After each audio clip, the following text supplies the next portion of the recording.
Yeah, please. Sure. Yang pertama, adakah Central Bank dalam Malaysia kita pakai bank negara sendiri? Betul. Ada secret line ke Central Bank?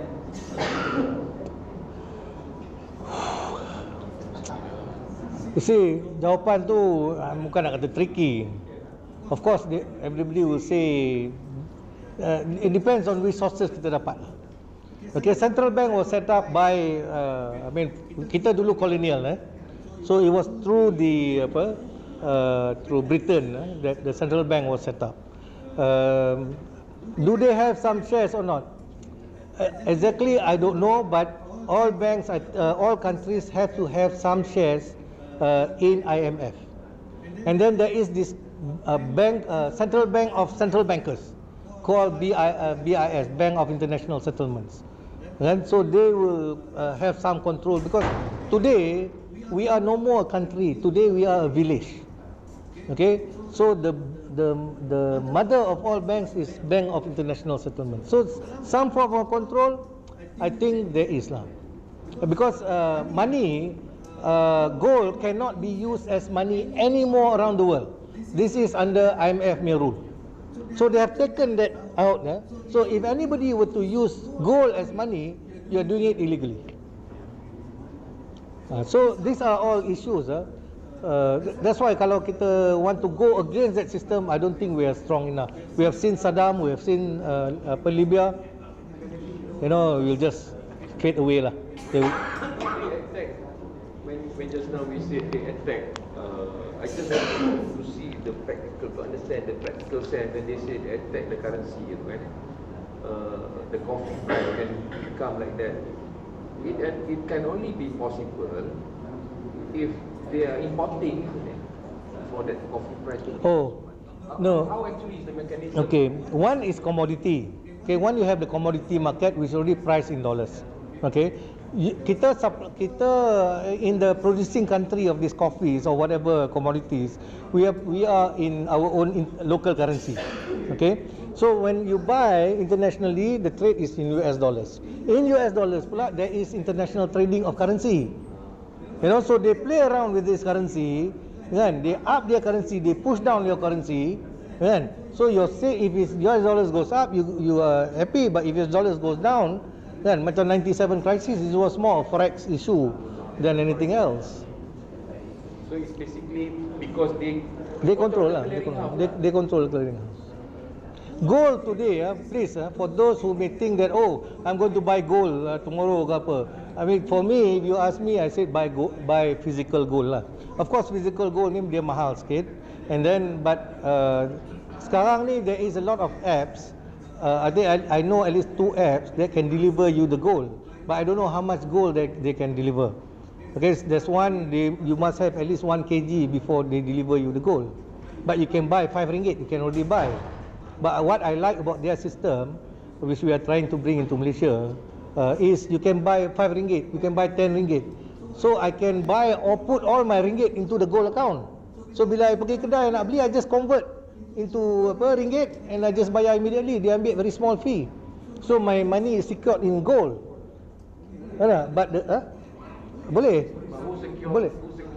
Their gold I've yet to visit, but I'm going to visit soon. They have their gold is in a complex near Singapore airport, Changi Airport, is controlled by customs. So banyak level lah to go into. So to extract is very difficult.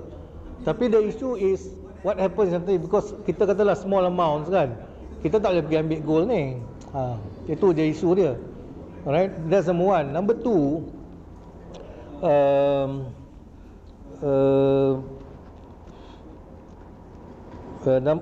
alamak, slip my mind pula. Tak apalah, nanti come back I'll tell you. Dia lupa, tiba-tiba lupa. Please. I'm a fresh graduate, just completed my studies in Islamic banking, finance. So in your opinion, what is the most practical way for our generations to do right now? Is it not the right time to enter to the industry, the banking industry, or so on? Well, you see, sometimes when I talk about this question always sometimes some people who is already working, what do I do then? I mean, I said that one, I only can tell you the truth about what is there, then you have to make a choice because you nak cari makan, kan? If you got family, you got children to feed, I leave that decision to you lah, kan? But if you say that, what do I do now? I consider it as darurat, in the sense that, you see, I consider macam ni, because I hold on to ayat 3 Al-Maidah. Allah kata bila tak ada makanan, makanlah babi tu, tapi jangan melampaui batas. Okey? Tapi bila tang riba, ulama kata no, dia tak ada leeway. Dia tak ada leeway. Tapi kita dalam keadaan hari ni, it's not that I don't have a loan, I have a loan as well. Because loan dah ambil dulu sebelum kita tahu all these things. Kita nak selesaikan in one go, kita tak dapat. Kan? So the only thing apa yang I can also say is duduk, ya Allah ampunkanlah. But how do I get out of this? How do I get out of this? But always remember this. Kalau there's another friend, dia kata kalau nak beli kereta, why do you need to buy a new car? Kan? Why do you need to buy a new car? What you need is transport. Kan? As long as there's transport, even though it is small, dia tak canggih, orang tengok kita, because we measure ourselves by the size of car that we drive. Dan kita rasa proud. Kan? But if we can just go ahead and say that, I get this car, ni I mampu, I drive with this. Kan? Then we are living within our means. So mungkin you ambil one car dulu, small loan, but you settle as quickly as possible. My friend will not agree to that. He will say no, don't take. Kan? I bila tang rumah, kan, I told my friend, look, when I look at my family, I want to protect them. If anything happens to me, I don't want them to be chased out, because I had customers dulu when I was a branch manager, kan, husband dia accident, meninggal, dia kena keluar rumah because bank nak lelong. Tapi dulu kerja bank, I seronok sebab dulu sebagai bank manager, keputusan di tangan saya. I can make the decision. Okay, saya bagi waktu lagi. Puan carilah orang, jual ke apa ke, bagi waktu dulu, ataupun cari tempat dulu baru apa ni. So 9 bulan, 10 bulan I'm okay. Sekarang tak, sistem 3 bulan tak bayar, pop sistem, you're bad creditor already. Kan? 4 bulan you tak bayar, you dah doubtful, you pergi mana pun dah tak dapat. So it's all system driven, dah tak pakai otak lagi. So dah tak pakai otak, then you tak pakai your sentiments, your emotion, langsung tak pakai. So you have to make that decision. I cannot make that decision for you. Ya kan?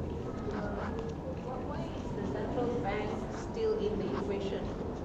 Given that it has a background going back to BPIS. Okay, that central bank is slightly different. Okay, this central bank is owned by the government for the people. They only issue the amount of money required only when the government wants to do projects. For instance, kita tak ada duit, kan? I mean, when you start, let's say we are a new community, apa duit kita nak pakai? So we create money through, kita call a central bank, which will, okay, kita ada project 10 juta. The central bank will create that 10 juta from nothing and pay the contractor. The contractor will have to pay the workers. Dia kena beli barang, dia kena beli apa semua. So the money will start to flow into the economy. So when the money starts to flow in economy, kan, you don't print the money until more is needed or until there's another project. That's why duit ni dalam Islam is not to hoard. We are not supposed to hoard this money. Money must circulate. Islam punya philosophy on this is different as compared to ni. When you talk about money is to circulate, right? Can you share with us your knowledge about the black money? How much is it in Malaysia? Oh, tu I tak tahu. I don't know. Bukan tak mau bagi tahu. Tak tahu. Sekejap. Constraint yang kita hadapi sekarang ni, apa dah alternatif yang orang nak beli rumah, orang nak beli kereta tu. Jadi apa yang berlaku, ekonomi Turki dibangunkan oleh Wahab. Ekonomi Taiwan dibangunkan oleh koperasi. Basically. Jadi the community works. Ini cara dia macam mana kita nak perkasakan institusi Wahab yang ada. Kan? Wahab. Wahab berjaya. Bank Islam actually pun banyak Wahab. Penang itu juga boleh berlaku kalau kita nak. Jadi coming back to ayat yang ada cakap itu, sama ada kita nak paksa diri kita, kita cakap boleh. So you want to study Islamic finance, or you want to report into the real sense Islamic finance in the banking line, or you want to take on the I'm sure that Manap has institution because he's running one organization doing the alternative financing now. Jadi kalau kita expandkan with one of the bigger organization like owning a bank, running such institution, jadi kita jadi bank maruf. The bankers in Malaysia tu will just shoot him, will assassinate him, because he knows that this is a threat to the currency. Kalau you sedar sebelum mereka itu bank maruf itu bukan bangsa macam dia dibunuh oleh kartel-kartel yang tak mau diwujud, especially OCBC Bank Singapore. But as a trade, as a alternative to orang punya banking style. Because dia punya intention to create this kind of Islamic banking, dia have a very good idea, maybe dia punya fikiran yang Dato' Manap fikir sekali dah ada dekat arwah Ma'ruf to create that kind of business. Why can't we have that kind of scenario where kita discusskan? Okay. Kita punya cerita pasal memperkasakan Baitul Mal sama juga, because Baitul Mal di bawah Majlis Raja Sultan kita, there will be the third window for economy. Hari ini we are talking about kita punya current economy run by government lah. Sultan dah usik, Sultan manage the own Baitul Mal by his decision. Jadi kenapa kita tak perkasakan apa ni institusi masjid adakan aktiviti khas untuk orang BMN dalam surrounding masjid. Funding dia datang kepada Baitul Mal. Baitul Mal, okay, kau nak start macam siapa? Your background ni business macam mana? Okay, kami invest. Baitul Mal invest. Okay, kita jadi joint venture. You anchor this company. You anchor, you mesti complete like the whole supply chain ecosystem of the business. Kalau you mega capital, you tentu kenal penanam ubi kayu.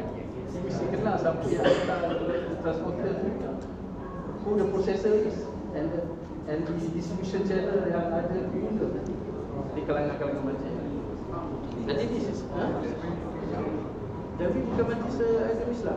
By the way, this public bank yang I kata tadi, the central bank tu, in US there is a central bank, I mean the central bank of, dia panggil Public Bank of North Dakota.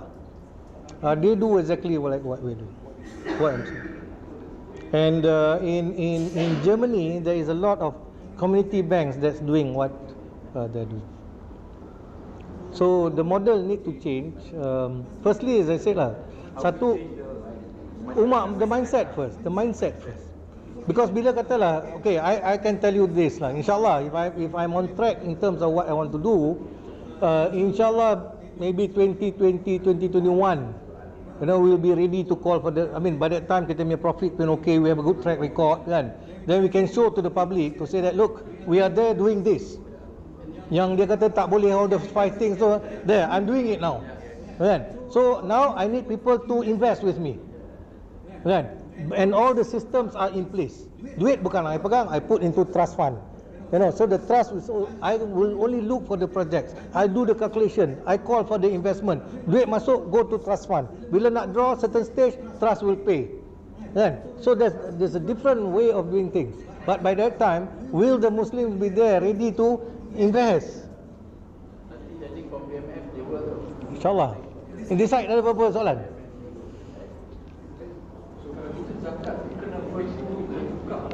Macam mana?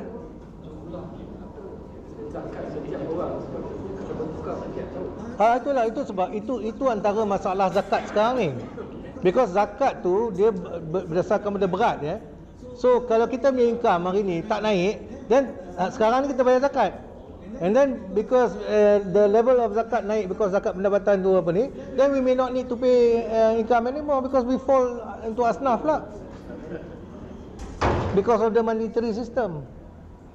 So dia ada isu-isu berkaitan. I mean like kalau isu yang just on money, regards to money, there's one Ustaz Noor, dia memang buat study only on the money side of it lah. Kan? Tapi isu sekarang ni, I think lepas kita dah tahu, biasalah, bila kita dah tahu isu dia, what next?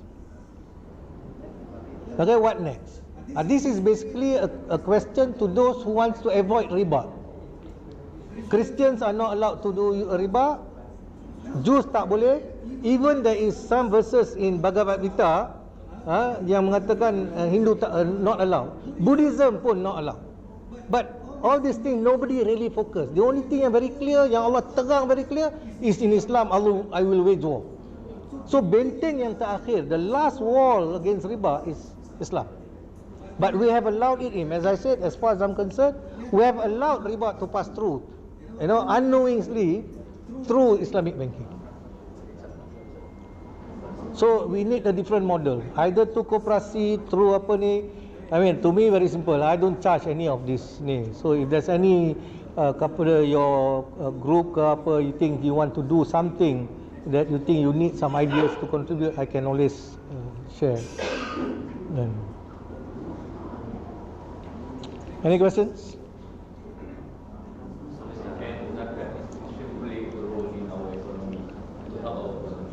Zakat. Rightfully zakat, yes. Okay, I sat on the zakat board Selangor for 2 years. There is a role to play, but dia only to golongan asnaf ni. And I think they have done a lot. Kalau tengok some golongan asnaf, of course, there's always a lot of complaints when I was on the board pun. Masyarakat fikir bahawa zakat ni tidak main peranan, kan? Dia isunya satu pengagihan. Nombor dua, yang main isu yang kadang-kadang yang diceritakan oleh orang-orang yang ambil waiting for the zakat money, kadang-kadang dia orang sendiri pun menipu. The applicant tu jadi memburuk-burukkan jabatan zakat ni. But zakat has done a lot to ni, ialah dia tengok orang sakit, yang mana dalam golongan asnaf tu memang dia bagi. Yang kutipan pun alhamdulillah, I think I have reached about 500 million. That's what our target dululah. Any other questions? Please. Central bank, yes. About? Bonds. Oh. Well, all the bonds is floated basically. Kan? Whenever there's somebody who buys, there's always somebody who may want to sell, depending on the rate or coupon that's being paid on the bond. What is a bond? James Bond kita tahulah. Tapi bond ni is a promise. A bond is a promise to pay. So it's a promise by whom? A promise by the government. I mean, it's a government bond to pay at a future period. So it's still a loan lah at the end of the day. Kalau kita kata sukuk pun, at the end of the day, you kena tengok structure tu. But there is one pakar syariah pun berkata it's a loan lah. Still a debt. Kalau kita biasa attract repatriation money by bank, jadi kita di central bank dia pinjam samurai bond daripada Jepun semua tu, the government is trapped to the state repatriation money by the world lah. The only difference kalau kita tengok, kita masa awal question is after 1 trillion lah kita je tap. The difference of a few hundred million within 1 year of government. So how? Is the government of Malaysia paying riba to Bank Negara Malaysia? Is Bank Negara Malaysia incurring interest on the government? yeah, of course. So why are they practicing that? This is, you see, ini balik pada our thinking process. Okay, sometimes we do things we think that is the right way because there's no, we don't challenge our thinking. Kan? So macam what we are trying to do here is to challenge your existing thinking. Okay, does it make sense or not what he's saying? If that is the truth, okay, let me check a few things. And then if you found out that is the truth, what then do you do? You see, in knowledge, there's one West Point. West Point has got a good motto, and I use that motto of West Point: know, do, be. Okay, first you need to know. Okay, knowledge will open up our minds. Kan? So first we need to know. After kita dah tahu, you need to do. If you believe in that knowledge, then you need to start doing. As you continue to do, you correct yourself, only then later you become. Macam kita solat pun, kita bukan terus pandai solat, but kita seek the knowledge, we continue to do, then we become. So it's a continuous cycle. So the question is, for you today is this knowledge, firstly, how many of you think that I'm telling the truth? Okay. So if you think that I'm telling the truth, then you know that something needs to be done. Alright? Question? Yeah, please. No. KNOW. Yeah. How many percent of the Banagara staff you think are on the same page as you? Could you give a talk to them and you said? Not to everybody. I had a discussion with one department. Yes. And if they are in the central bank, they should be interested in this. Okay. They are central bank bankers, professionals, Yep. they should be interested. There are so many right people there, and of course we had a great leadership of Tanzania. And after that, I don't know what happened. Okay, maybe now, there's some awareness as well. So, anyway, at this stage, what do you think? Because it needs some fine tuning. Okay. Because without the fine tuning, they see, you can be the deputy prime minister, the minister, all the future ministers, but they will still turn to these guys. Right. Fortunately or unfortunately, because they are meant to be the ones who know. They are seen as the experts in this. As you know, the turning back so was mismanaged by them. Agree. The one who know another thing, but whether they can ubah undang-undang, because we want the legislative. Yeah. Must ubah undang-undang. They have to know first. Yeah. And they are the institution enacted by law. Exactly. Okay. I'm not saying that that's not. I will answer that question. I mean, boleh tanya more question, no problem. Okay. As most of you, okay, I give you one answer dulu. As you know, in late 90s, Tun was promoting dinar, which means that Tun understood. Okay, put the politics aside, which means Tun understood. I had an opportunity once to be face to face with Tun. I asked him why he is pushing it, and I think we are in sync with whatever is necessary to be done. Then, as you know, Stone stepped down. You see, the people behind him bukan semua agree with what he was doing. You are only as strong as while you are in power. Okay? A Chinese friend of mine said, Manap, when you duduk itu kerusi, you ada payung, you ada pedang tau. That means you got power. You tell people, people will follow. Once you are out of that chair, the pedang sudah tak ada. Okay? So I was told, this is, I don't know how far this is true, but I was told, the people there, certain of his lieutenants, did not believe in what he was doing. And they say that, and as what Alan Greenspan said tadi, money creation without goal ni, you can do any amount. So it's productive. So if you want to talk about growth, I can just create this through the lending process. But if I I limit the amount of credit creation through the because of the goal system, then I cannot create as much, which means I cannot have this growth, I cannot have this twin tower, the TRX and all that, because no lending is there. So balik pada mindset and belief system of each leaders. Which one do you want to take? Once kita talk about Islam, some will say, hey, Islam is progressive. This is in today's world, in context, that doesn't apply anymore. So it's how do we go about convincing? But I want to answer your question dulu. How many people knows? I think in this world, hardly 1% knows. Because I've spoken to CEOs of banks. I've got 3 friends of mine who are senior people in Bank Negara. I just had dinner with them about 3-4 weeks ago. And then I raised the subject matter. He don't know. So not many people know about this money creation. They always think that banks lend depositors money. Okay, Central. Yeah. Bank of England only came out in 2014. Okay, so there is already literature. Whether they are doing it silently, because, okay, whatever it is, we need also to understand this. Whatever that we want to do, we don't want to disrupt the existing system. Yeah. If the central bank people care to step out and learn, but it seems. Yes. Which is why, at the end of the day, one is change the system. Okay? One is change the system.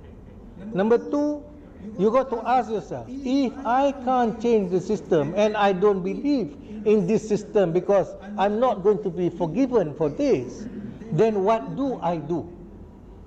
So if there is a community within us that needs to create something on the side, then we need to form something and create, which is not along this line, because there are gaps in the lending punya act, like what we are doing, that allows us to do something. Koperasi allows you to do. So if we think we cannot change this mainstream, we create koperasi or the likes of it to do something which we believe is right. Kalau nak ikut, if the government, because today, if you look at tabung haji, I ask this thing. It's not that I'm against tabung haji. No, I agree with tabung haji, but I don't agree on this government guaranteeing this tabung haji funds. Of course, for the Muslims, they're very happy. But whose money does the government take to guarantee all your tabung haji funds? Everybody's money includes our non-Muslim brothers. Why do they have to pay for our debacle? Just to make us happy? Yeah. Yes. Why? I know Muslims are happy. As I said, I'm not a politician here. But I ask this question: why must our non-Muslim friends guarantee for the loan for our investment? I don't think that's fair. They have to suffer just to pay us. And here we are getting 8%, 10%, masa tu we are so happy. Yang bila rugi kita, dia pula kena bayar untuk kita. They will have to pay those taxes to pay for our investment. I don't think that's fair. I don't agree with that. Much as many people say, why not? Yeah, but I say it's not fair. It's oppressive.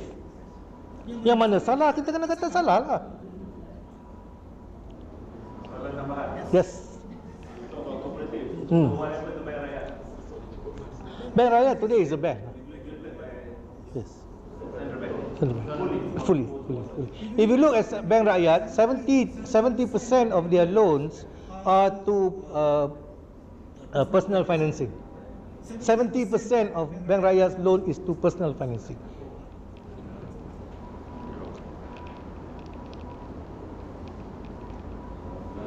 Ya. Jadi macam mana kita nak follow Dato punya progress lah lepas ni? Macam saya nak bertanding pula ni. Patut lah Zizat bertanding bercakap ni lah.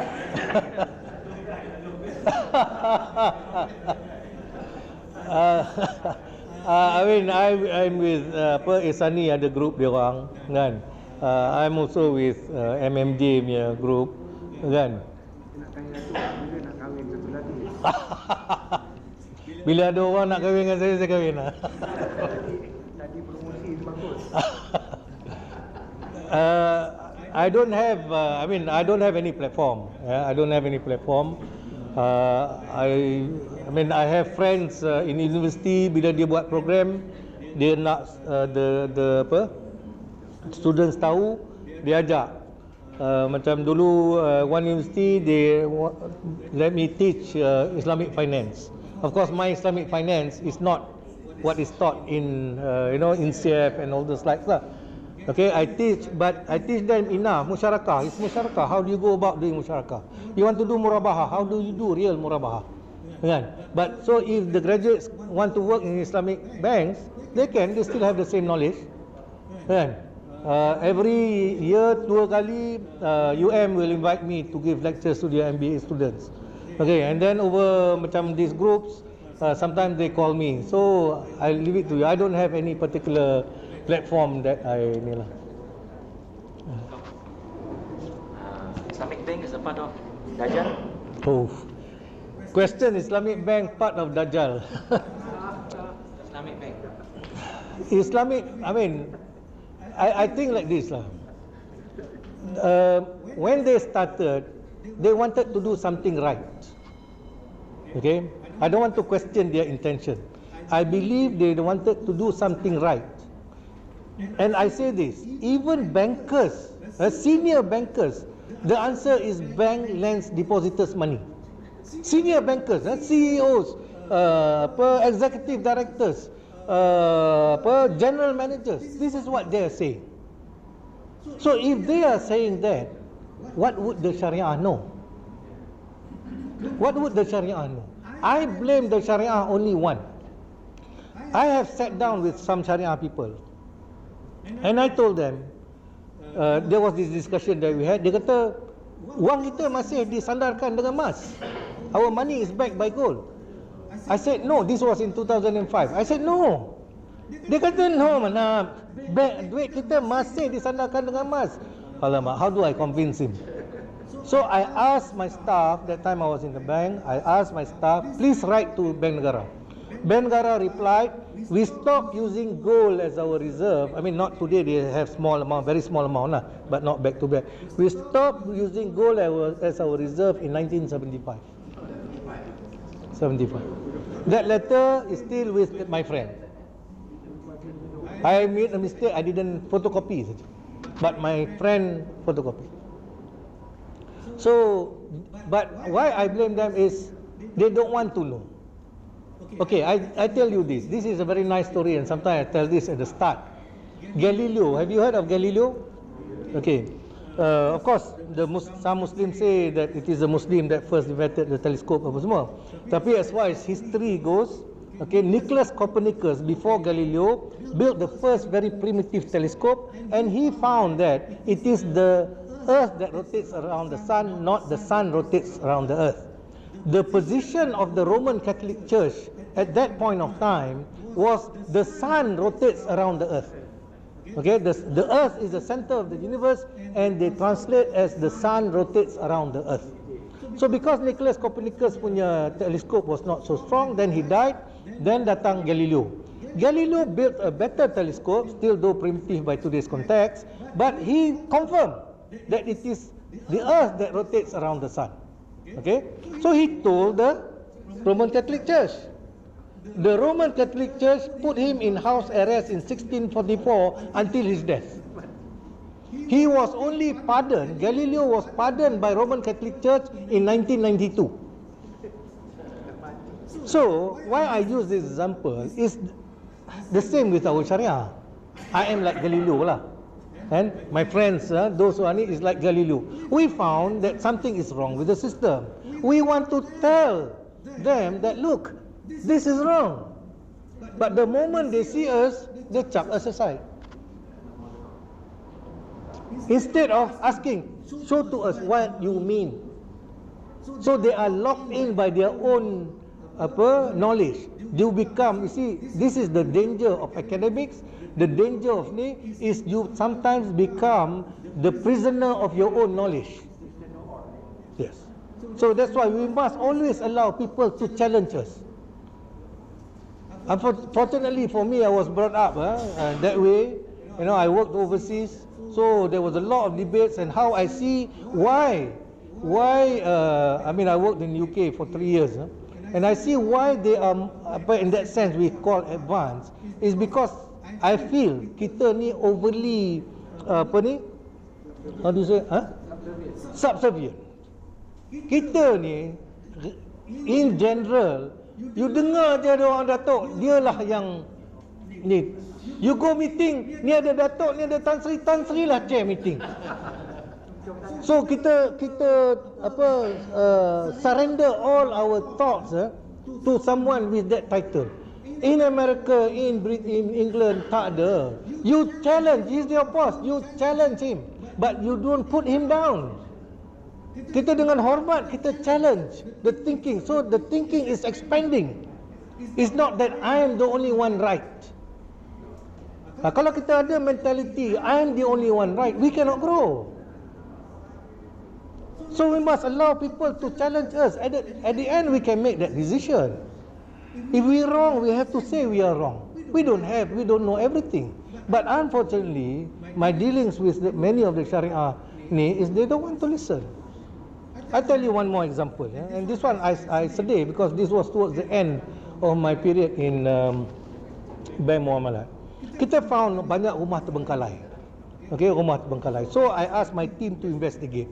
Bila my team investigate, they found that customer beli rumah.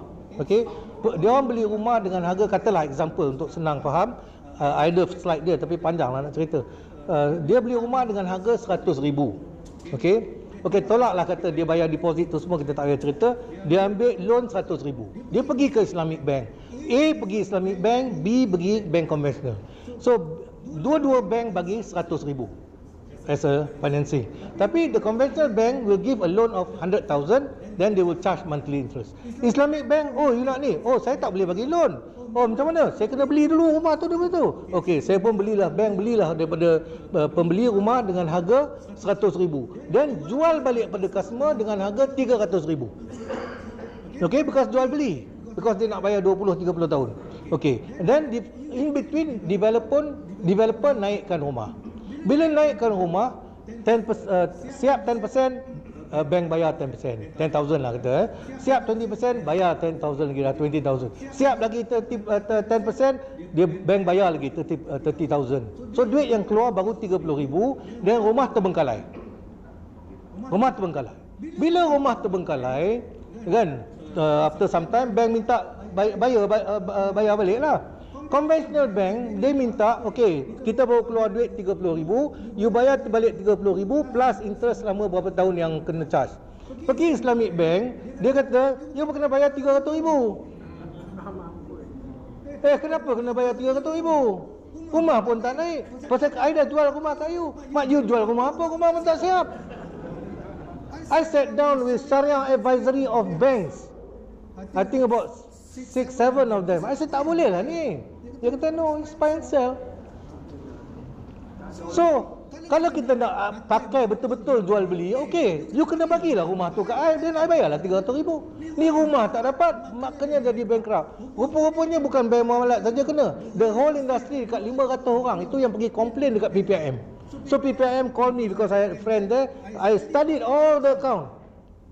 Macam nak menangis buat. Conventional bank is more Islamic to me. Just because dia tak buat buy and sell. Here you say you do buy and sell, and here you claim 300,000. Duit baru keluar 30,000.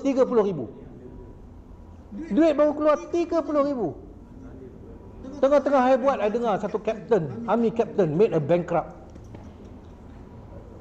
Macam mana kita nak terima? Oh, tak boleh, sekarang kita dah tak pakai BBA ni, kita dah tak pakai dah. Otak kau. Ya, kau tak pakai, yang orang 500 orang yang suffering ni macam mana? So kita tak ada compassion. We don't have compassion. Whereas Bismillahirrahmanirrahim setiap hari. Mana compassion kita? Yes, I am angry with the Islamic bank. Why? Because of those things. Kalau ya pun, at least have the compassion. How can you make 270,000 profit from 30,000 you baru keluar duit? Ridiculous. Dah pressure baru dia give in sikit. And all the lecturers yang buat all these papers lah macam, mana yang complain? Mana keadilannya? Is it fair? Exactly perspective of this thing on the Islamic way you talk. The gate is the Sharia. The gatekeeper is the Sharia. Because orang bank ni basically dia tak peduli. You kata halal, halal lah dia. Macam kita pergi kedai, tengok ada halal certificate, kita masuk lah. Kalau tak halal pun kita tak question dah, because dah ada halal certificate. So who determines that? It's the Sharia. Sebab you tengok kat YouTube, the Sharia will barely openly say, kita dah buat decision, apa you nak fikir-fikir lagi? Kita tanggung lah. Ya, so what? My thinking cap ni, ambil ni letak buang tong sampah. This is why I say we need to think. Dalam Al-Quran pun Allah kata, apakah kamu tidak berfikir? Afala tatafakkarun. Berfikir. It's only when we think then we find some of these things that we need to correct. I'm not saying this because I'm a good Muslim. No. It's because I said I don't want to do this anymore. Tapi I kadang-kadang fikir, ya Allah, why? Having this knowledge is a burden, because now people share, people hate you.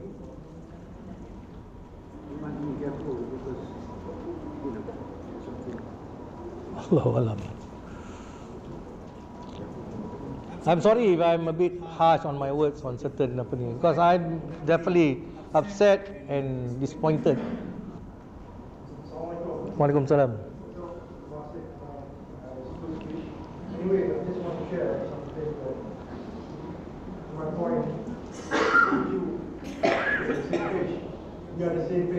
Alhamdulillah. I was living in United States, New York City for about 10 years.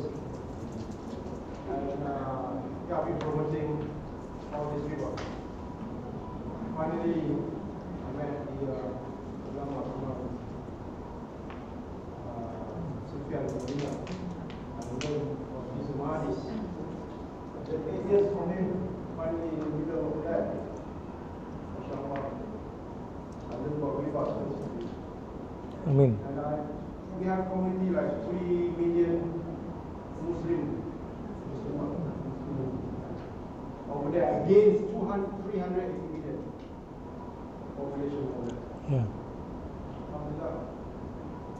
This type of community thing, you cannot do Sharia over there. Yeah. They're being blocked all the time.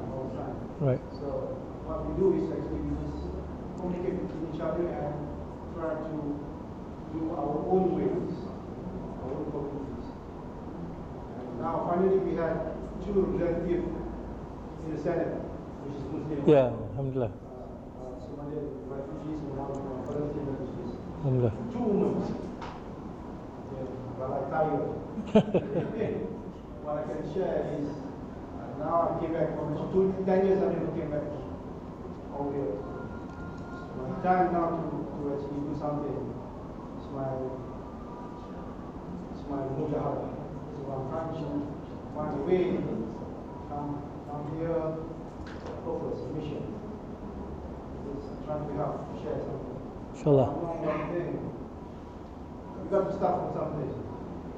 So I asked the Imam, we are flooded with this river, how to go there. We have the river, but we can't live in that river. Yeah. We have to find a way, we have to find a purpose to do this. So I'm on with you. Thank you. Me now, I'm planning something that I want to do something out of nowhere. Inshallah. I know the whole of Quran Karim, of Hikmah, that's it. That's the joy that we have over there. Now here we can get the same thing over here because over there we got to fight all 380 million people. Yeah. And we have, me myself, we have jihad, not only that, we are bed, dawah, street dawah. We have got to find 5,000 euros to learn and fight that. So I think we have a purpose. We bring out a lot of foreigners to become our Inshallah. Muslim. That's syukur Alhamdulillah. Lagi senang juga. Orang bukan Islam ke dalam Islam. Yeah. This is what we want over here too. So I think what you did is the best of all praise to Allah. Amen. Amen. We share all the praise. Amen. I believe that one here have an open mind. We are in too. So yeah, do something. Inshallah. Do something for the Ummah before we are flooded. Now we are flooded. When I rest, when I learn about the, I'm making intercourse with my own Mother. mother. In front of the camera. That's it. How could I be there? I daily, day in, day out. I don't know. We are in that. We are in that sense, in Delhi. But how do you feel it? How do you know it? Allah will tell you. So I leave it to God, Allah, I leave it to Dato. We have better knowledge. Share with us. I am talking to a few friends.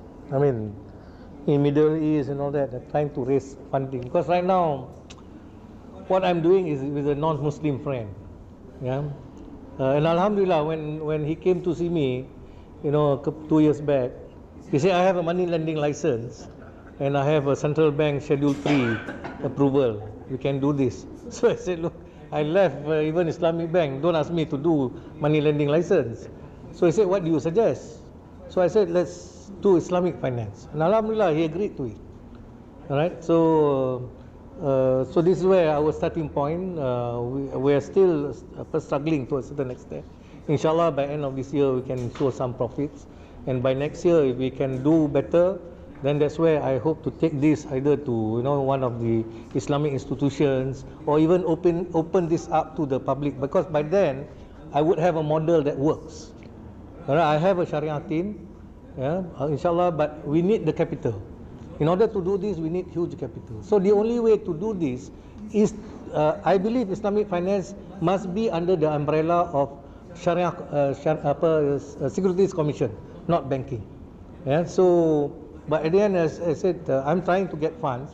If I can get some Islamic funds somewhere and I can launch this, then I can just inform the public. I don't mind whatever controls that put in place, so that we can show that we can do the real Islamic finance. It is a struggle for all of us. I think all of us need to dua for this. Yeah, because it's not an easy struggle, I must say. You lose friends. As I talk more, I have friends in Islamic finance or Islamic banking, who doesn't give me a call anymore. So, yeah, but sometimes you feel sad that you lose friends like that. But I feel as long as I believe I'm still talking the truth, I will continue.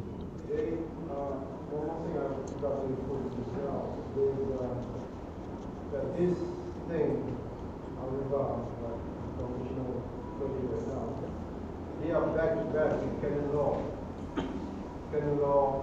strawman. So this is the thing that they've been, the West, they are very confident. We are talking about this, the FBI can take us just like online like that. So it's actually, if anyone wants to make research, just do some research about canon law and strawman. Yeah. It's related to this subject. That's why they're gaining the leverage. Correct. On that. So are you been in UK, right? So, yeah, I have. Yeah. So you know that. Yeah. Yeah. So that's that thing. Because me, I believe that if you know the loophole, the source of that, how it was created, then we know how to defend it. I got some blueprint from here too. Inshallah, we can share. I think for if anybody wants my number, you can have it. I can just tell later. Yeah.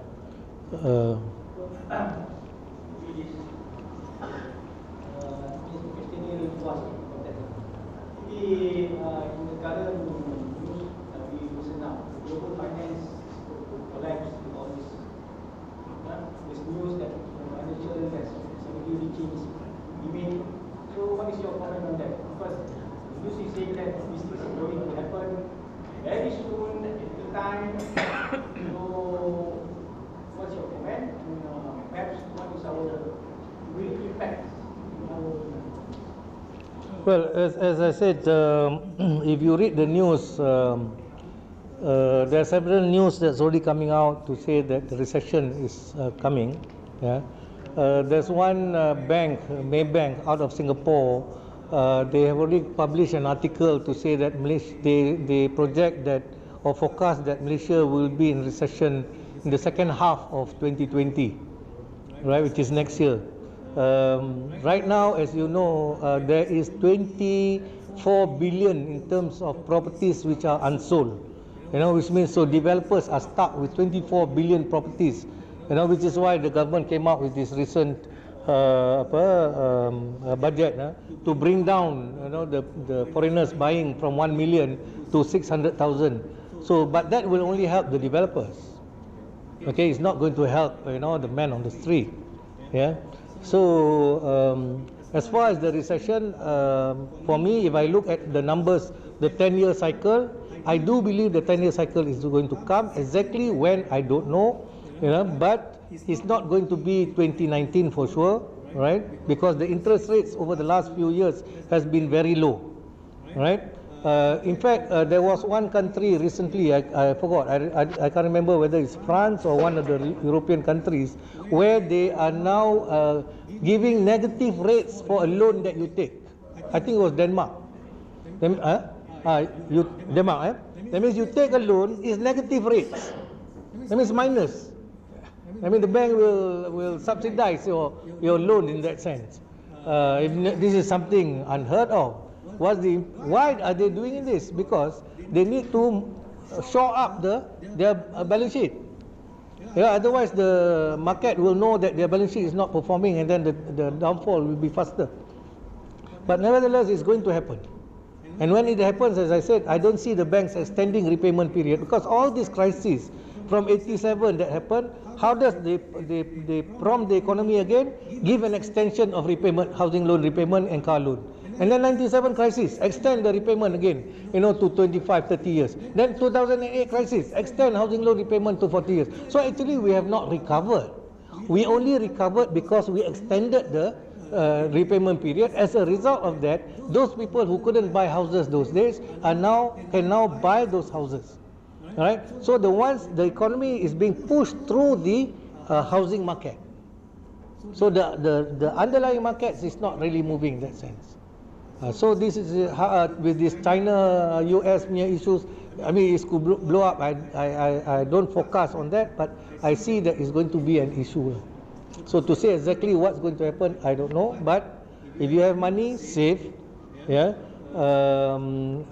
If you have a bank loan, try to resolve it as soon as possible. If you have a business, try to sustain it. If you have a job, I'm not sure whether the job is going to be there. Okay, especially in this new technology, new age ni.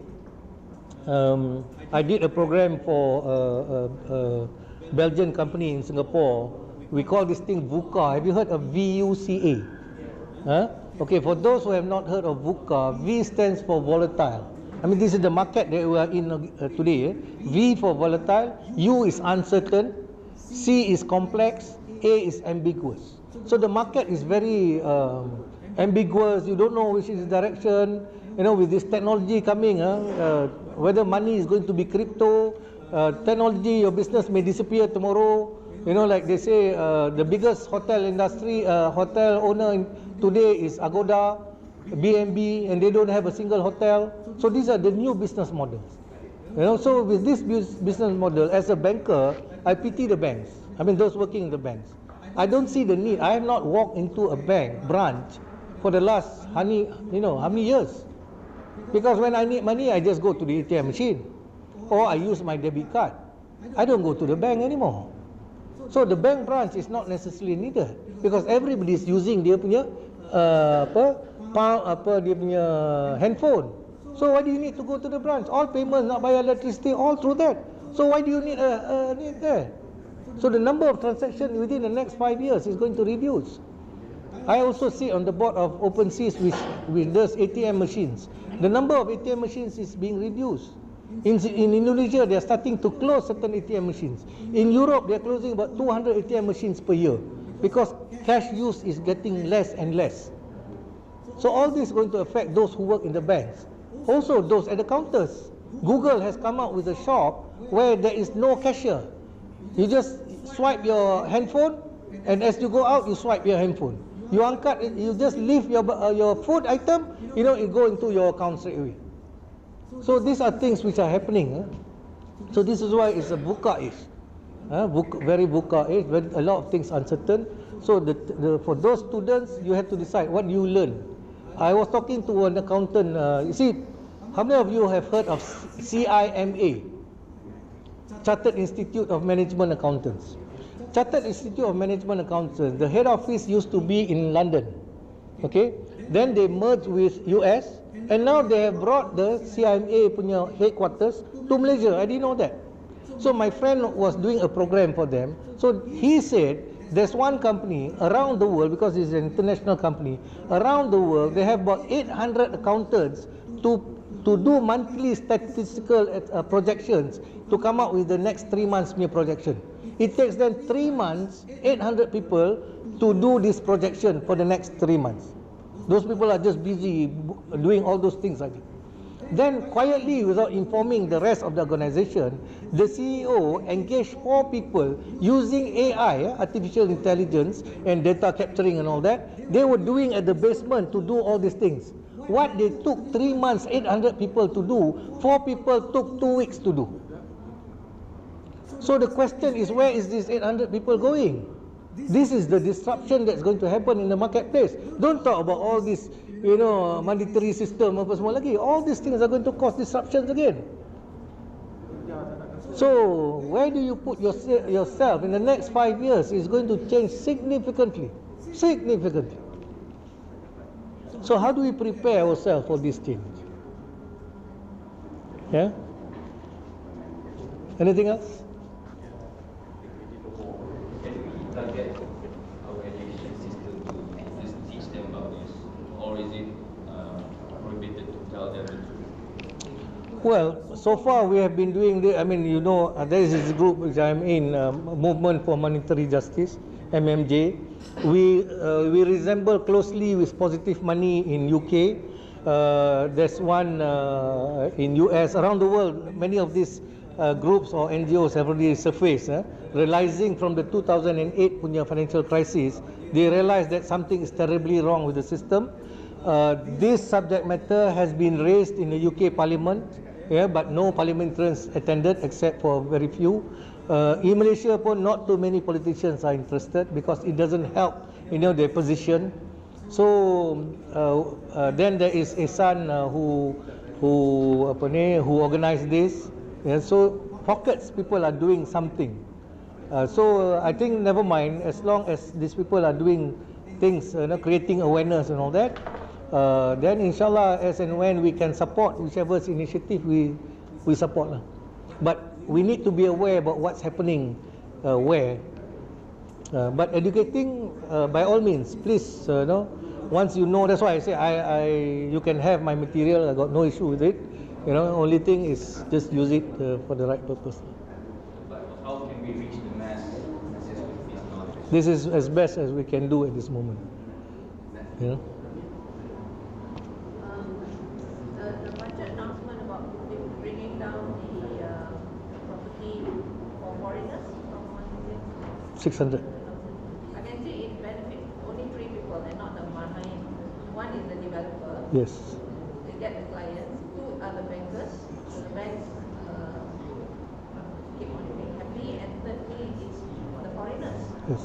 But it doesn't even touch at all the community people, the little people. So it's actually meaningless because the property developers are already rich. So they are sustaining their own survival. And so do the banks. That's what I see. Yes. See, the banks, I think, one probably because they don't want to understand the issue sangat. Number 2, the developers, as I said, 24 billion, that's what's been reported, excess ni. So as far as developers are concerned, I need to let go. If I don't let go, my money is stuck. If I don't have a loan, my money is stuck. If I have a loan, then the interest is going to creep upwards. And then the crunch is going to come. How am I going to pay when I can't sold these units? So this reducing is only to help the developers, nothing more than that. But if they hold, like as I said, I've got an offer of 88 million for 35 million, which means developers are reducing price. So if the government don't do anything about it, let the market forces within the country act upon it, then developers will have no choice but to bring down the house price. So when they bring down the house price, then you get a house price which is almost real to what it should be. But by helping out the developers this way, the developers will be very happy. I mean, that's why the home campaign, I didn't agree.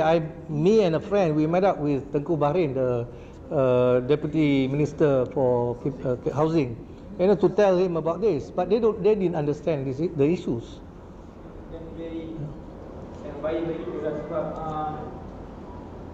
Betul-betul yang ada 450,000 akan naik ke 900 lah kalau macam tu. Betul.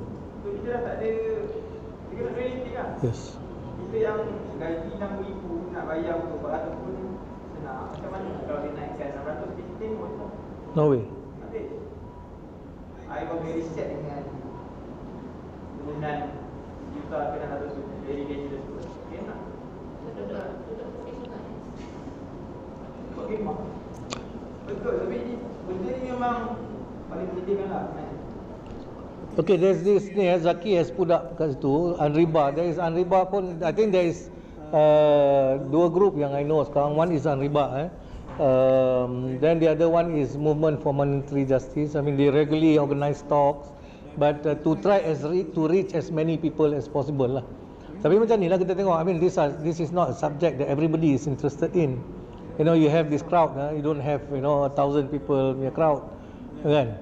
And then it's a little bit complex. So so you need to pass this on, the message in your coffee shop talks. You see, I look at how did Rasulullah sallallahu alaihi wasallam spread Islam. Rasulullah got his message alone. He came back, he went to see his wife Siti Khadijah, and then after he got over his fever and all that, he called Sayyidina Abu Bakar, and then came Sayyidina Ali. Then from one dah jadi 3-4. Then if each of these start to believe, each of you start to believe, and you look for 10 people to talk to, this group of say 20 or 30 people becomes 300. These 300, they start to believe and they start to look for 10 people, it becomes 3,000. 3,000 talks to 10 people becomes 30,000.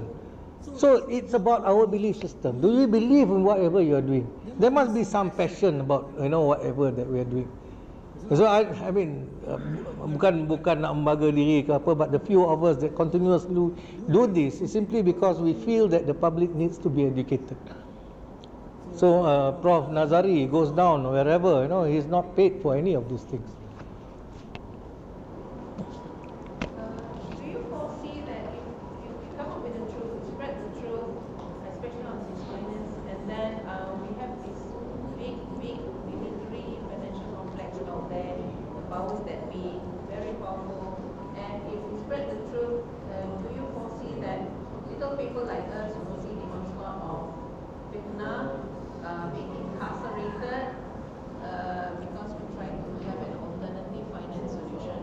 For example, like Libya, Gaddafi was doing his own thing, was against the powers that be, and he got incarcerated for that.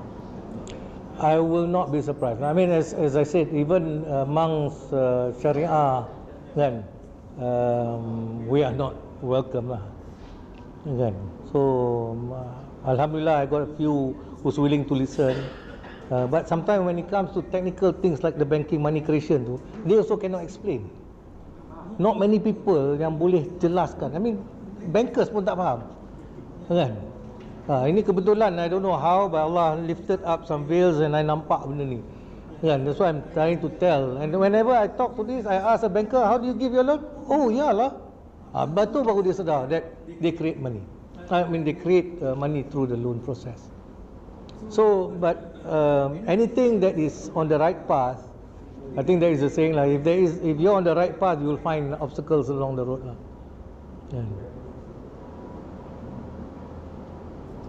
Okay, I think one other thing is maybe Zaki, you ada all the names ke? Attendees. I'm not registered, please write your name and images. I'm not sure what we're going to do with it, seriously, But if you want to contact me you have a talk at your place, you want to call ke apa, you can take my number. If you have your phone now or piece of paper, this is my number, This is my number, 6212998. You want to give, I can always come inshallah, but I need advance notice lah. I'm staying in Bukit Jelutong. Next week I have a forum at IIUM. Next week on 18. No, it's not a presentation, it's a forum with bankers, but they are talking about sustainable development and all those things. Of course, I mean, for me, it's all terminologies. You talk sustainable development. 20 years ago, I was talking about ethical finance, So, terminology, but do you really do it? Because at the end of the day, the bank needs the money. Dato spoke and discussed with Dr. Jomo. Dr. Jomo, he attended, I had 2 platforms with him. He didn't know about this money creation thing. But he accepted your idea. We didn't have a discussion because we were launching Prof Nazari punya buku, and he happens to be there, and Prof Nazari asked me to explain on money creation, which I did, and he was there. So he said, this is new to me as well. And there were two Bank Negara staff macam kat situ. Dia kata, thank you so much for the eye opener. And then when I went to ni baru ni pun, they didn't know. So as I said, not many people knows it. Macam what Prof Galbraith kata, it's so simple that the mind is repelled by it. You know, so that is the truth lah. Not everybody happen to see unless we show them the accounting entries, that it is the debt that creates the deposit, not the deposit creates the debt. What about Dato, Dr. Syed Usman Al-Labshi? I don't know. I have not pernah. Tak pernah. No, because he was sitting for a long time in many Sharia panel banking. So I thought you would have actually. No, I think. So you have no idea. I mean, no idea about this at all. I don't think so. If he knows, I don't know. Tapi no idea. Those days when earlier I spoke, it was more about the trade in the Islamic banking system. That time, but over time I found that trade ni dia banyak apa? Kaedah ada, and then Syariah can always defend that. But money creation kaedah. Because why I mentioned Dato' Usman Al-Labshi, I think it's a person of influence because he sits in this panel Syariah. InsyaAllah we can arrange if you can. I'm in personal contact with him, but I'm sure. I mean, Dr. Bajoya Padai also is a person of great understanding and his accounting lecturer. He can actually explain. Yeah. I think first thing is if you are convinced with what I've explained, okay, then you speak to them first. I mean, open up their minds, okay? Then you call me and I will come. I will try to get the Zaki slide. Okay. And then I have a one-to-one. Boleh. For those who wants the slides, please liaise dengan Zaki at that number. I'll pass him the slide and he will send it to you. Yes. Now coming back to the system yang pada community dekat dia sudah mahu. Yes. Do you agree that SRR yang muncul Yes? Oh, statutory reserve. itu yang ditetapkan pada status kan? So they say apa, as a fractional reserve system. Would you say that is actually the setan bubble lah yang menyebabkan money itu boleh dikreated? Oh. No, the trick is not the SRR. The SRR yang SRR when they talk about fractional reserve is just to put wool over our eyes to say we can lend a certain percentage. But the real trick is having the current and savings account in the bank itself. That's why they can just credit the account without putting in the money. Okay, myself, I'm a accounting student juga dulu. So memang cara buat account tu memang akan tengok lah. So memang kalau kita just straightforward kan, trading account misalnya. Juga dia kata boleh bagi kredit dia saja kan. So memang tak pernah tengok lah sistem cara accounting tu. Ini because I belajar accounting in the 70s. I belajar accounting late 70s. Because dulu kita start off with the T account and all that. That's why I can show this. In fact, I tell you, bankers today are not bankers anymore. I mean, sorry to say there are any bankers in this room. Why do I say that? When I was a banker, I mean, especially at the branch, I bought everything. Corporate loan, commercial loan, small finance, housing loan, semua saya buat. So as I go up, I jadi regional manager also, I was in charge of the whole thing. Today, the regional manager is a specialist in consumer financing. Itu saja. Dia tak tahu small business, dia tak tahu commercial business, dia tak tahu corporate business. They only know this. Documentation pun not under their charge. So the bankers have become very silo. So they don't know what's happening on the other side of the room. So today they also cannot understand this. So the system has been broken up to the extent that I just do my part, that's it. Where did money come from? I don't know. Very narrow. Today the bankers are very narrow. What about the derivatives? Oh, derivatives is a different animal altogether. Because derivatives ni pula, some of it is not in the books. It's just as contingent liabilities. The 288 million that I showed is only actual loan base booked, not derivatives. So if the derivatives were to explode, Then you have another 2008 punya crisis. That's another big one. I don't think they teach that in universities. Oh, derivatives ni is, I read myself to understand. yeah, correct. They don't teach that. Not many professors can teach that. Not many. But basic thing nipu. Nipu lah. Correct. Just like insurance, then they create reinsurance. Yeah, dia over. Correct. Dia bertingkat-tingkat. Correct. So dia tingkat-tingkat macam apartment lah. Bila bawah ni collapse, kan? Subprime. Bila bawah collapse, the whole thing will collapse. Yes, sir. Oh, statutory reserve requirement. Dia macam fractional reserve requirement. You must keep a certain amount in cash. Dululah. Pasal dulu kita masih ada. So going forward ni, penggunaan cash ni dah semakin kurang. Kan? Bila semakin kurang, jadi SRR tu akan berubah lah nanti. Within the next few years it's going to change. Bila kita cerita, kita kata 10% for easy calculation. But at one time it dropped as low as 4%, 3%. Kan? At one time ada dulu in the 90s, during crisis normally dia akan naikkan. Dia naikkan because bila SRR tinggi, the amount of money that can be created by the banks will be lesser. So SRR and the interest rate is the tool of the central bank. Bila dia bagi interest rate tinggi, orang tak nak pinjam. Kan? So there is no loan growth. So because they push interest rates down, kan, then a lot of people will borrow. Demand and supply lah. So they either play with money supply or they play with interest rates. Yeah. What is the SRR now? I tak tahu. I didn't check. And I want to add more. I do want to share about what his action plan since 2011. Can you bear for 5 minutes? You do like agriculture and also in other. Bismillah. Satu lagi.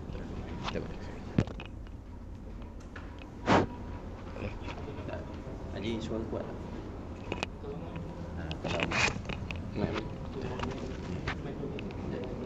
Ini untuk record. Dah, Haji pegang ini.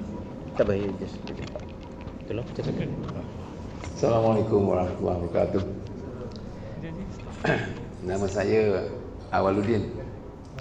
Umur 77 tahun. Baru 77 tahun. Saya dah bercimpung dengan dinar dirham ni sejak 2007. Masa tu ada World Dinar Economy dekat PWTC. Saya tak tahu pasal dinar dirham. Saya jumpa dua tokoh lah. Satu namanya Syekh Imran Hussein, yang buku saya jual kat belakang tu. Satu lagi Syekh Umar Ibrahim Badilio dari Spanyol. Dua-dua ni proponent for the return of the dinar and dirham to society. Okay? Saya ambil simplistic view. Tak payah. Simplistic view. Kita ada dinar dirham adalah Quran. Ya. Dinar ni surah Ali Imran ayat 75, dirham surah Yusuf ayat 20 dan surah Al-Kahfi ayat 19. Yusuf dijual dengan hanya beberapa dirham. So Al-Kahfi cerita pemuda dalam gua tidur 300 tahun, bangun tidur. Berapa lama kita tidur? Satu jawab setengah hari atau satu hari. Tapi yang ketiga jawab hanya Allah tahu berapa lama kita tidur. Jadi ketua tu pun lapar, bagi tahu sekarang ambil wang perak ni, kau boleh makan. Ini 2 dirham dalam Quran, ya. Hari ni saya tengok, hari ni dua-dua tak ada dalam sistem kita. Fenomena wang kertas ni wang fenomena baru. Saya dapat satu cerita daripada Dr. Halim, saya ingat Halim dekat Melaka, MMU. This is about 205 berapa tahun, years ago.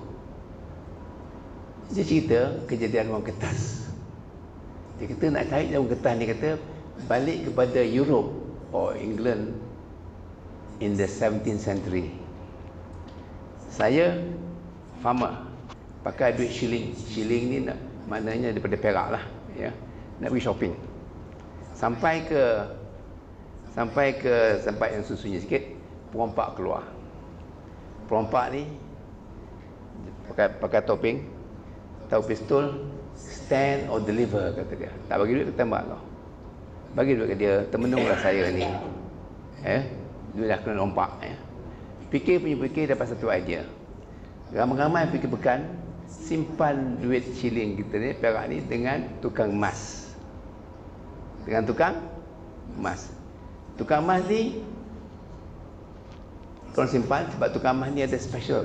Dia ada bilik kebal, security room, strong room. Dia bagi satu receipt, dia menandakan dia masuk duit ni, masuk duit ni. Jadi tukang emas tengok kalau ada 100 orang simpan duit kat dia for safekeeping, 10% 10 orang dan bagi receipt, ambil duit, pergi shopping, no problem. Yang 90% tu dia tak pergi ke tukang emas, dia pergi ke kedai. Sorry, I got no time to collect my money. You accept this barang, dan you ambil duit, ambil receipt ni, claim pada tukang emas. So sekarang sudah ada 3 transaksi. 10% dengan tukang emas, 90% dengan kedai dengan tukang emas. Kalau tak tengok Quran, tak nampak siapa penipuan berlaku. Quran kata apa? Surah Yasin, Quran kata, hai anak Adam, jangan kau sembah syaitan. Syaitan itu musuhmu yang nyata. Dia baca pula surah yang ayat dalam Quran, minal jinnati wan nas. Syaitan 2 jenis, satu jin, satu manusia. Syaitan jin tak nampak, syaitan manusia nampak. Siapa syaitan manusia? Kafirun. Kafirun. Contohnya, air raya, takbir raya, menangkanlah kami melawan orang kafir. Betul. Siapa orang kafir? Dia baca surah Al-Bayyinah. A'udzu minasyaitonir rajim. Lam yakunil ladzina kafaru min ahli kitab wal musyrikin munfakin hatta ta'bayyana. Orang kafir dari ahli kitab dan musyrikin. Dan Allah rekod dalam surah Fatihah yang kita baca 17 kali sehari. Ihdinas siratal mustaqim. Siratal ladzina an'amta 'alaihim ghairil maghdubi 'alaihim waladdallin. Tunjukkan kami jalan yang lurus. Apa jalan lurus? Jalan-jalan para nabi, para shadiqin, orang benar, para syuhada, para solehin, dan bukan jalan orang yang ingkar, dan bukan jalan sesat. Ingkar Yahudi, sesat Nasrani. Jadi hari-hari Allah bagi kita tahu 7 times day, watch out Yahudi, watch out Nasrani. Okay? Anak kita dapat SPM 25 wah, anak bijak, dapat scholarship, hantar ke London Business School, belajar accountancy, sistem riba. Dia pakai sistem riba. Itulah dia sistem yang kita pakai kat bank negara hari ni.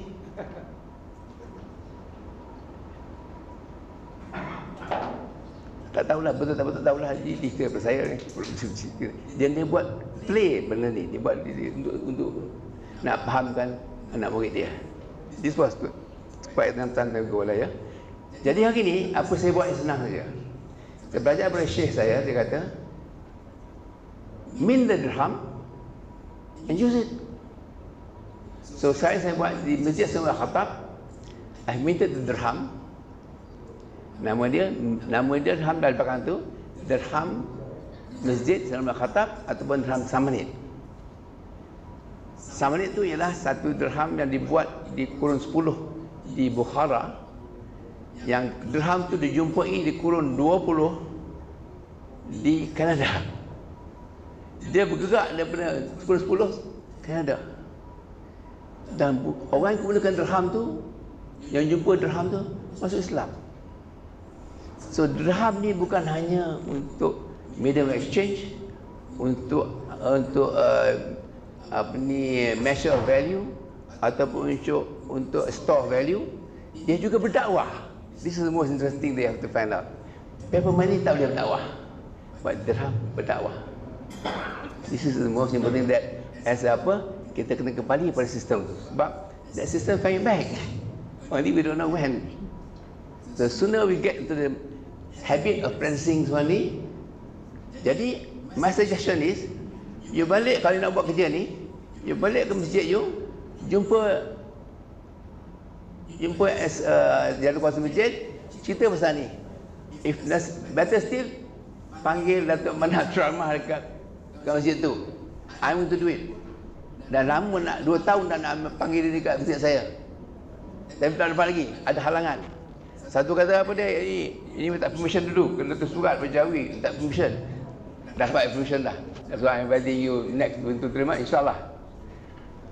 So do something about it. Kita nak tunjukkan di pasar tani, kita establish di Padukat Damansara, kita boleh gunakan dirham itu untuk beli apa. Itu confine the pasar je lah. Once a week, cukuplah dulu. Kembangkan. Nak kenal ke masyarakat, sebab apa? Nak kenal mana nak cerita. Dan satu lagi logik senang aja. You pegang dirham tangan kanan you, ini dalam Quran, inilah diberi oleh Allah. You pegang ringgit belah kiri, ini nilai dia bagi oleh manusia. Mana ikut? Very simple. Serah pada masing-masing. So we cannot force you to wear the dirham, tak ada.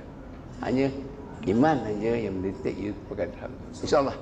Itu sharing knowledge, bukan saya nak jual apa tak. Di belakang ada buku dah kalau ada. Sebab saya belajar pada Syekh Manap dan Syekh Mafadilo. Buat. Okey. Assalamualaikum. Ada soalan apa? Terima kasih banyak-banyak. Sorry, sharing knowledge only.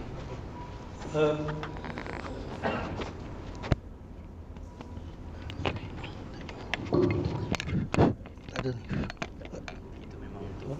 Oh, itu je. Dapat suara you kuat. Okay, kuat ya. Okay, sorry, pasal Adi tengah cerita tu, I just remembered something which may be of use to all of you. After 2008, I spent my time in Indonesia. I do some business in Indonesia sampai sekarang. So I meet a lot of people, I meet a lot of friends, a lot of questions I ask them. What happened in Indonesia, particularly in Jakarta during the 97 Mea crisis? Okay, so during 97 crisis, there was basically bloodshed in Jakarta. One thing you must remember, when the crisis comes, okay, if it comes and when it comes, the first things that going to be what I noticed in Indonesia, orang yang susah ingat orang mana? Orang Pekan atau orang bandar? Orang kampung? Orang bandar yang susah. Sebab orang bandar tak ada makan. So that was what happened in Indonesia. People were writing, awal-awal tu people were writing because harga barang, nilai duit dia jatuh daripada 2,000 rupiah satu US dollar sampai 18,000 rupiah satu US dollar. So nak import barang dah tak boleh. Nilai mata wang orang dah tak apa nak pakai. So bila pergi kedai susah. So the first thing they did, they raided the shops. Supermarket semua habis.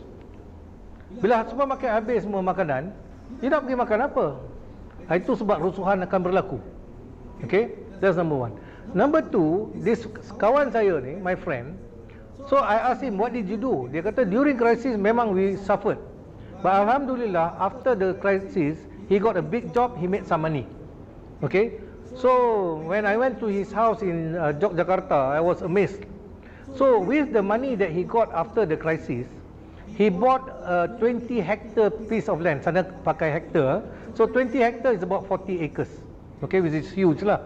So half an acre he made his house with compound lah. Half an acre with compound. Rumah dia tak besar pun, lebih kurang besar ni aja. Okay, 2 tingkat.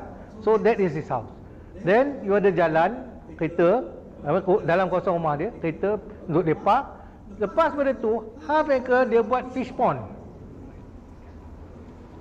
So he put about 13-14 types of fishes in that pond.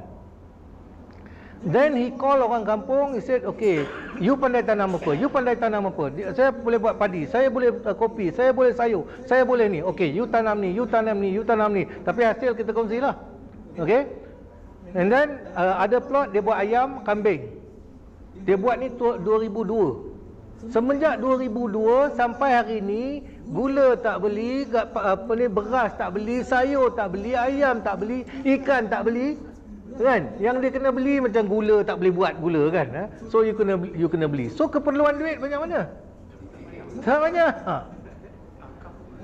And in harkam then in 2011 Merapi, which is Merapi volcano around Jogja meletup. Bila meletup, orang kampung lebih kurang 200 orang datang kawasan rumah dia makan daripada kolam ikan. So when the crisis comes, at the end of the day, apa kita perlu is perut. Kita rumah sewa bagi orang sewa. Nak kutip sewa, tengok anak kecil menangis-nangis. Satu, kita tak sampai hati. Kalau kita sampai hati tu, mungkin dia kejar kita dengan parang. Nak kutip rent pun tak ada. Nilai duit pun tak ada.